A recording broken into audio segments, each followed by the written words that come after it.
In 1927, a literary bombshell exploded in France.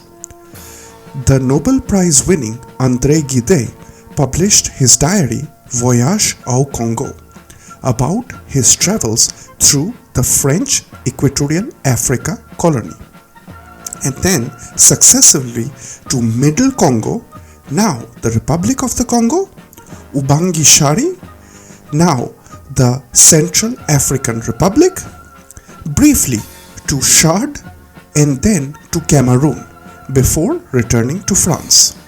It caused a public outcry and catalyzed the anti-colonialism movements in France and helped re-evaluate the impact of colonialism. The French were horrified to learn that the atrocities and greed which they primarily thought to be an isolated case particular to King Leopold's Belgian Congo were also common practice in their own colonial possessions. Far from the propagandized version of the romantic image of the fabled Foreign Legion, they were equally complicit of ghastly colonial crimes. French depredations in Africa began in the 18th century, with the slave trade in their outpost in Senegal. Their first African colony was Algeria, whose conquest was begun in 1830s. Lasting decades, this conquest was tenuous at best, with Morocco and Tunisia unwillingly brought under protection. The scramble for Africa culminated in the Berlin Conference of 1884-85, whereby European powers carved up the continent amongst themselves, spurred on by avarice and imagined notions of national grandeur. Hoping to secure highly profitable trade goods like ivory, rubber, hardwoods, gold, cotton, coffee, and slaves, France acquired a large and cumbersome swath of territory.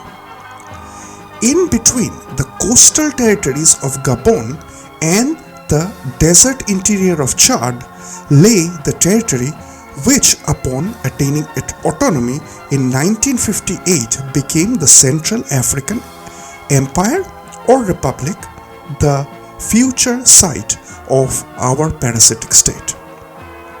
The state was parasitic from the very get-go, before the notorious Bokassa was even born. In 1889, the French established the town of Bangui on the right bank of the Obangi River. With its own governor-general, it obtained the status of territorial capital.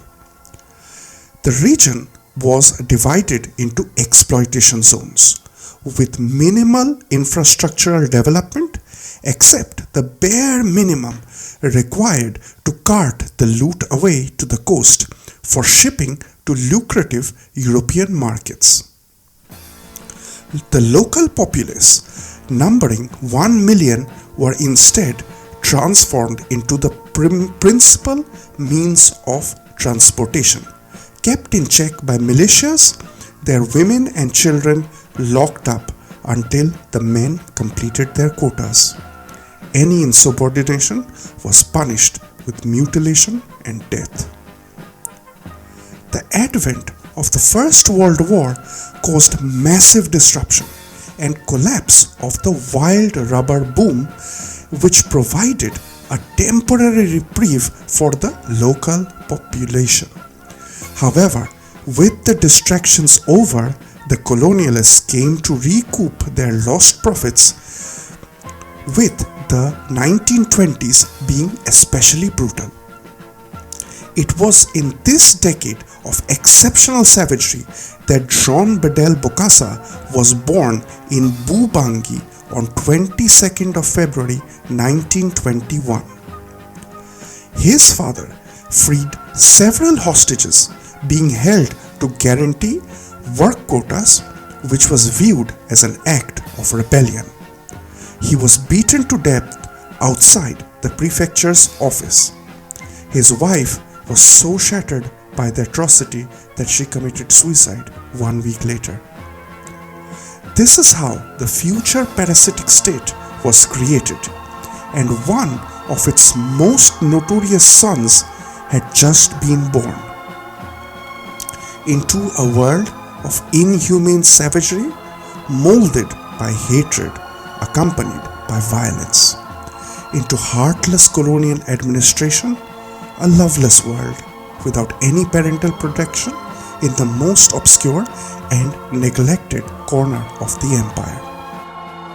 A council of family elders deliberated and decided to place him under French education at the École Saint-Jean d'Arc in Mbaki, one of the few mission schools in the territory, making Bokassa one of the few natives to benefit from the instruction it had to offer. He was particularly attached to a grammar book written by a man named Bedell, and this name was given to him by his teacher. The little orphan sometimes had a tough time at school, where he was taunted by his classmates about his father's execution and his mother's suicide. Although he was short in nature, he was physically strong and soon learned to stand up for himself. His robust constitution, which would serve him well for all the years yet to come, was already showing through.